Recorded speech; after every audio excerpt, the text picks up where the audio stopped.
In the heart of Gaza, where survival is measured by the ability to secure a box of aid, a former U.S. military contractor has painted a haunting picture. According to reports, crowds of desperate Palestinians are being funneled through fenced corridors to reach food, leading to stampede-like conditions, chaos, and violence. We would place all of the aid on a site in piles and rows, kind of like, imagine, if you will, the Hunger Games. When distribution happened, the Israeli Defense Force would release the large crowd and the building crowd of Palestinians from a security line about a kilometer away, respectively, to each site, depending on which site we were using. And then that would turn into only what I could describe as like the Gaza Olympics, or the survival of the fittest. That it just became an all-out race to the sites to get the aid. That created in itself a lot of chaos, a lot of people moving.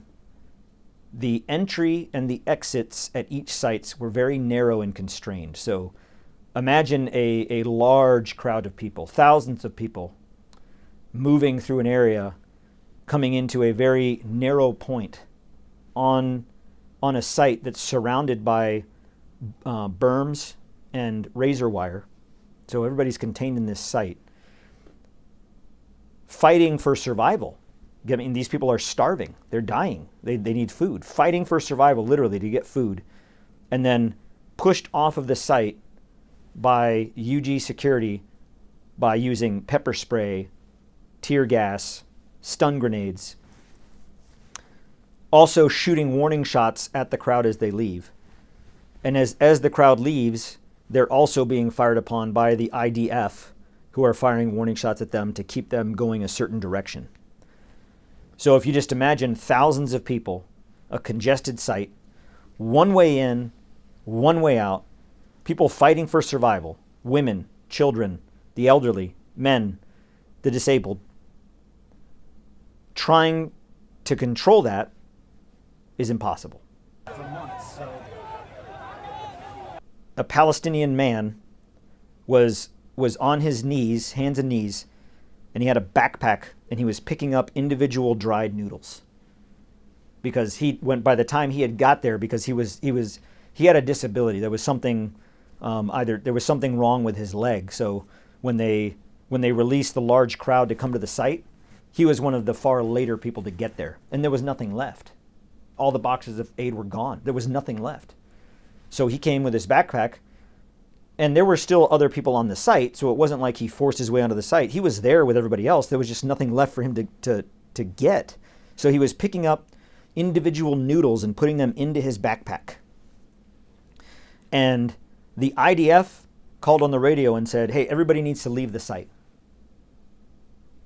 So the UG Solutions personnel start coming through as per what became normal, throwing stun grenades, tear gassing people, warning shots. And one of the UG Solutions guards came up to this guy and sprayed him in the face with an entire can of pepper spray, mace, OC spray. Industrial grade, like riot control pepper spray, not the type you buy on a keychain at the gas station to go out and take on a run.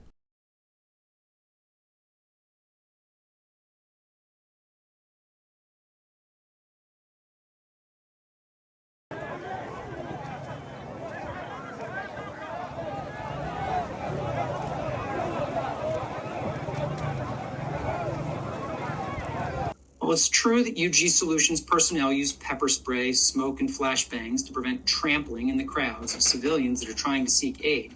These systems are deployed consistent with their intended use. There are safety measures in place, and there have been multiple instances in which UG Solutions personnel have successfully dispersed crowds, saving the lives of women, children, and starving individuals unable to lift themselves out of a crush. Warning shots have been used to disperse crowds. But contrary to what Mr. Aguilar says, no UG personnel have ever directed warning shots at civilians. On the ground in Gaza, warning shots are directed upwards, in the air, and towards the coastline, not towards folks seeking aid.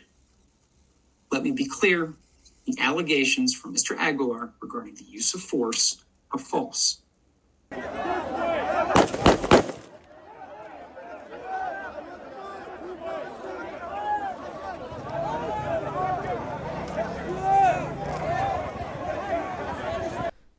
There's gunfire, rapid gunfire.